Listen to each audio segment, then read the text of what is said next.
Halo para pendengar, dimanapun kalian berada, balik lagi di channel Gary Christopher. Pada video kali ini gue akan kembali membahas tentang light novel Isekai The Cheat.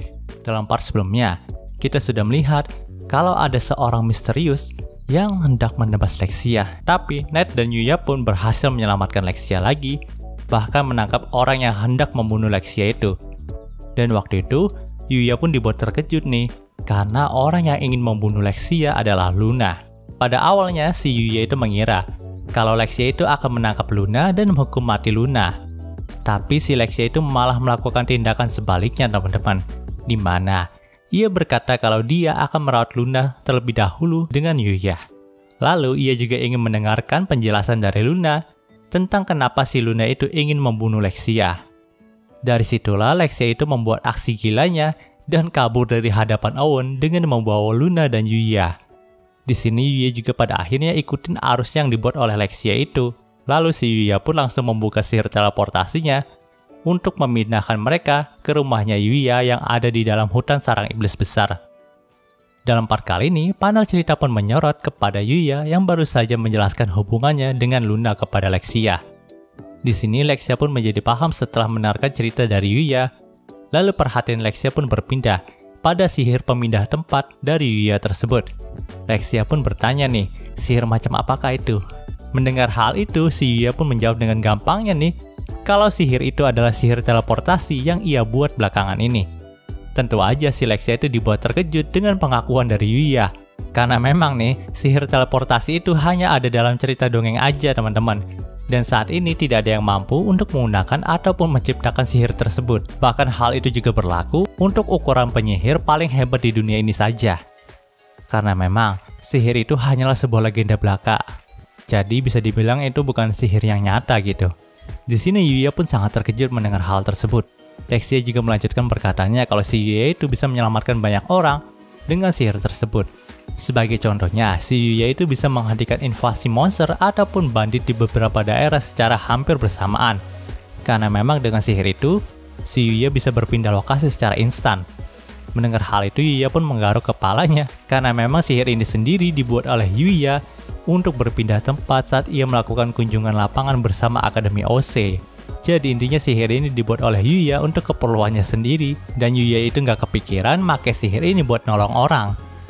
Di sini Lexia juga memberitahu Yuya kalau jangan sampai si Yuya itu kasih lihat sihir ini ke sembarangan orang lain karena memang itu bisa membuat dunia ini kacau. Logikanya gini teman-teman, kalau kekuatan Yuya itu disalahgunakan oleh oknum tertentu, maka peperangan untuk saling memperebutkan kekuatan dari Yuya itu akan terjadi teman-teman. Dan tentu aja dunia ini juga nggak akan menjadi dunia yang damai lagi. Di sini si Yuya itu dibuat terkejut lagi karena memang saat menciptakan sihir ini dia juga nggak memikirkan tentang resiko seperti itu. Kalau dipikir-pikir, Yuya bisa menggunakan sihir ini juga karena dikasih sirkuit sihir dari Sagi. Dan dalam bukunya Sagi juga tertulis, kalau Yuya itu harus berhati-hati dalam menggunakan kekuatan dan pengetahuannya. Nah, di sini Yuya pun kembali sadar lagi nih, kalau Lexia itu telah menyaksikan sihirnya. Jadi apakah ia telah melakukan kesalahan? Melihat ekspresi Yuya yang begitu rumit dan panik, Lexia pun langsung berkata, kalau Yuya itu tenang aja, karena memang ia akan tutup mulut mengenai sihir milik Yuya itu. Tapi si Yuya itu harus berhati-hati lagi untuk kedepannya. Lagi pula sihir seperti itu juga nggak mungkin bisa digunakan oleh sembarangan orang, walau Yuya juga telah mengajari mereka. Mendengar hal itu, Yuya pun meminta penjelasan kepada Lexia, karena dia itu nggak ngerti maksudnya Lexia itu gimana. Lalu Lexia pun menjawab lagi, kalau itu adalah sihir legendaris, dan teorinya juga rumit teman-teman. Maka dari itu dari awal si Lexia juga bilang kalau penyihir terhebat saat ini aja nggak mungkin mampu bisa mempelajarinya. Nah, di sini Yuya pun mengerti maksud dari Lexia. Karena memang, konsep sihir teleportasi Yuya itu diambil dari konsep foto dan berpindah tempat yang ada di bumi. Jadi, nggak mungkin ada orang isekai di sini yang mengerti. Nah, setelah beberapa perbincangan, Lexia itu langsung menatap Luna yang tertidur dan berkata nih, mau berapa lama lagi si Luna itu pura-pura pingsan? Yaps, di sini si Lexia itu tahu kalau sebenarnya Luna itu udah siuman. Tapi nampaknya hanya Knight dan Lexia saja yang mengetahui hal tersebut. Karena si Yuya itu nampaknya nggak sadar sama sekali akan hal tersebut. Mendengar hal itu, Luna pun jadi kagum dengan Lexia karena menyadarinya. Di sini Lexia pun berkata kalau dia itu tahu dari awal memang si Luna itu sudah sadar saat mereka itu berpindah tempat ke sini. Tapi ia pura-pura tidak menyadarinya aja nih karena pengen ngobrol sama Yuya. Lexia juga langsung bertanya nih, apa alasan Luna untuk menyerangnya? Mendengar hal itu, Luna pun berkata kalau kenapa dia itu harus mengatakan hal tersebut kepada Lexia. Karena memang belum ada untungnya gitu buat dia. Nah, di sini si Lexia pun langsung mengeluarkan kewibawaannya sebagai seorang bangsawan. Dan berkata kalau saat ini Luna itu telah kalah telak karena gagal membunuh Lexia tadi. Jadi bukankah seharusnya Luna itu menuruti apa yang dikatakan oleh pemenang?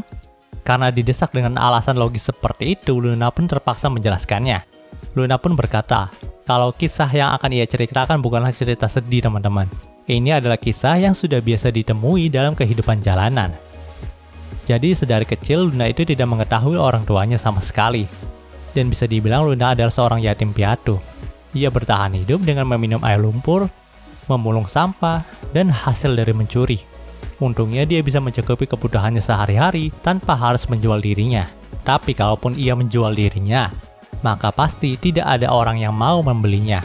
Karena waktu itu si Luna itu masih terlihat seperti gelandangan. Namun suatu hari, ia pun dipungut oleh seseorang yang tertarik dengan potensi Luna sebagai assassin. Yap, seorang yang memungut Luna itu adalah assassin dari Black Quill, dan orang itu menjadi master dari Luna. Sejak hari itu, Luna pun dilatih oleh masternya untuk menjadi assassin hebat. Namun setelah beberapa tahun, master dari Luna itu membuat sebuah kesalahan fatal yang membuatnya harus diburu oleh Black Quill itu sendiri. Mirisnya, algojo yang dikirimkan oleh Black Quill adalah Luna sendiri, teman-teman. Jadi waktu itu Luna pun terpaksa mengeksekusi masternya. Tapi, saat kematiannya, Master Luna pun tersenyum karena memang ia mati di tangan Luna. Dan ia juga tahu kalau Luna itu bisa bertahan hidup dalam dunia yang dipenuhi dengan kegelapan itu.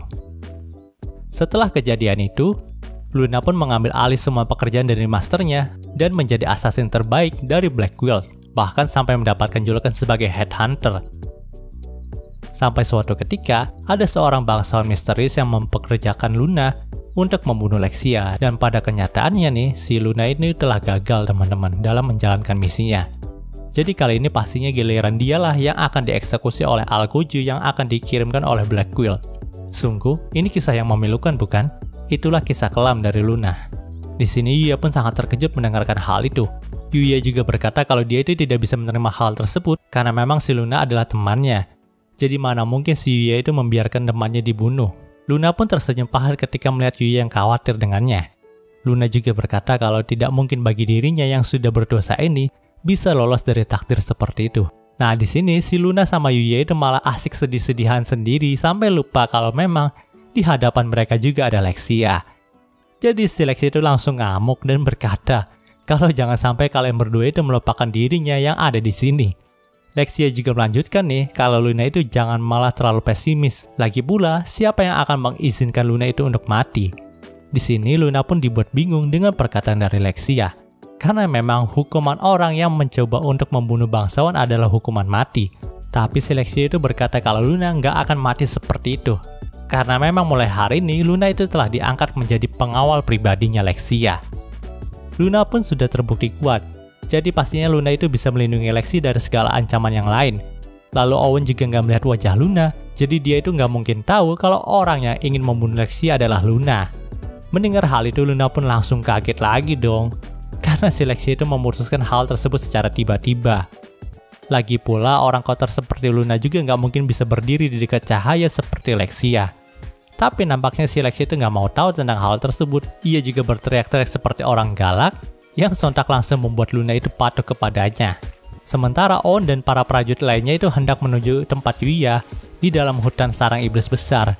Tapi karena banyak sekali monster yang menghadang mereka, akhirnya mereka pun memutuskan untuk mundur lagi ke pintu masuk hutan sarang iblis besar. Di sini Owen juga berkata dengan kesal kalau si Raja Arnlord itu terlalu memanjakan Lexia, maka jadinya si Lexia itu tumbuh sebagai gadis yang tomboy seperti ini. Ia juga nantinya akan melaporkan kenakalan Lexia ini kepada Raja Arnold jika Lexia itu sudah kembali dan mereka juga sudah bisa pulang ke kerajaan. Panel cerita pun berpindah lagi ke rumah Yuya. Di sini si Lexia dan Luna pun membicarakan tentang apakah memang benar si Lexia itu yakin ingin memperkerjakan Luna sebagai pengawal pribadinya. Tentu aja si Lexia itu tetap yakin kalau memang si Luna itu layak dan memang harus menjadi pengawal pribadinya. Mendengar hal itu, Luna pun memberikan ekspresi yang rumit dan berkata kalau Lexia itu adalah putri tirani. Nah, di sini Lexia juga menyinggung tentang kulit Luna yang nampak halus. Waktu ditanya seperti itu, Luna pun ingin menjawab, tapi nampaknya si Yuya itu lupa cegah Luna untuk tidak membeberkan tentang bak mandi istimewa miliknya. Jadi waktu itu, si Luna pun langsung ngomong dong, kalau memang si Yuya itu punya bak mandi mewah ajaib yang memiliki efek pemulihan dan juga untuk kecantikan. Mendengar hal itu, Lexia pun dibikin cemburu lagi dong, dan langsung meminta izin Yuya untuk mandi di sana juga. Bahkan ia juga mengajak Lexia dan Yuya untuk mandi bareng bersamanya. Tentu aja, si Luna pun langsung protes kepada Lexia dan mengatakan apakah Lexia itu sadar kalau Yuya itu laki-laki. Jadi sebagai seorang wanita, maka Lexia itu seharusnya nggak mandi bareng sama Yuya karena memang mereka itu belum menikah. Mendengar hal itu, Yuya pun cuma bisa ngebatin nih, kalau bukannya si Luna juga pernah melakukan hal yang sama kayak Lexia, tapi si Yuya itu tidak mengungkapkan hal tersebut secara langsung. Nah, di sini Lexia pun berkata lagi nih, kalau hal itu nggak apa-apa karena memang nantinya si Lexia juga bakal nikah sama Yuya. Mendengar perkataan itu, Yuya pun cuma bisa ngebatin lagi, bukankah dia itu sudah nolak pertunangan yang diajukan sama Lexia ya? Tapi kenapa si Lexia itu ngungkit-ngungkit terus? Tapi pada akhirnya, si Lexia dan Luna pun mandi bareng di bak mandi super mewah milik Yuya. Dan waktu itu, Lexia pun langsung to the point aja nih sama Luna, kalau dia tahu si Luna juga suka sama Yuya. Namun nampaknya si Luna itu nggak tahu nih, apakah memang dia itu suka sama Yuya atau enggak. Karena memang si Luna sebenarnya itu cuma gadis polos yang belum mengerti akan cinta. Ya jelas sih, karena memang dia kan dibesarin jadi assassin dan bukannya jadi gadis biasa gitu. Waktu itu, si Lexia pun langsung menyadarkan Luna kalau memang si Luna itu sudah jatuh cinta sama Yuya. Tapi di sini, si Luna itu tetap belum mengakuinya, teman-teman. Namun gregetnya nih, si Lexia itu langsung ngomong, jadi nggak apa-apa ya jika aku nikahin si Yuya. Nah, karena omongan itulah, si Luna pun langsung sadar dan berkata dengan malu kalau Yuya adalah miliknya. Mendengar hal itu, Lexia pun langsung puas dan memutuskan kalau selain menjadi pengawal pribadinya, Luna juga resmi menjadi saingannya dalam memperebutkan Yuya. Setelah mandi, si Yuya itu berniat untuk mengantar mereka ke pintu masuk hutan sarang iblis besar. Karena memang si Owen juga udah pasti nungguin di sana gitu. Tapi gregetnya si Lexia itu malah ngomong kalau Luna itu masih dalam kondisi yang terluka. Jadi mungkin mereka itu harus menunggu sampai besok aja. Nah, di sini si Yuya pun langsung setuju aja nih dengan pemikiran Lexia itu. Padahal itu cuma akal-akalan dari Lexia aja supaya bisa tinggal lebih lama dengan Yuya. Dan waktu itu Yuya juga pengen langsung masak buat mereka. Namun nih si Lexia itu langsung sok-sokan bilang kalau dia aja yang masak buat mereka semua. Karena memang mungkin aja si Yuya itu bakal jatuh cinta kepada Lexia ketika melihat Lexia itu bisa masak dan masakannya itu enak. Namun sebenarnya nih, itu adalah pengalaman pertama dari Lexia untuk masak. Jadi pada saat dia lagi motong-motong bahan di dapur, secara ajaibnya pisau yang dipakai oleh Lexia itu melayang dan hampir mengenai Yuya. Yuya itu hampir wasted di sana, teman-teman. Tentu aja si Luna dan Yuya itu langsung takut akan terjadi sesuatu yang aneh lagi. Jadi waktu itu, Yuya lah yang akhirnya memasak untuk mereka. Nah, saat mereka makan, giliran si Luna yang caper sama Yuya dan minta disuapin sama Yuya karena dia itu lagi terluka, maka badannya jadi lemes. Dan tentu aja si Lexia juga nggak mau kalah sama Luna, lalu mengatakan hal yang sama kayak Luna, kalau badannya juga lemes, jadi dia minta disuapin juga sama Yuya. Pada akhirnya si Yuya pun terpaksa menyuapin mereka berdua. Namun di sini baik si Luna ataupun Lexia itu langsung menyuapin balik si Yuya. Pas Yuya udah nyuapin mereka, tentu aja si Yuya pun langsung bingung nih.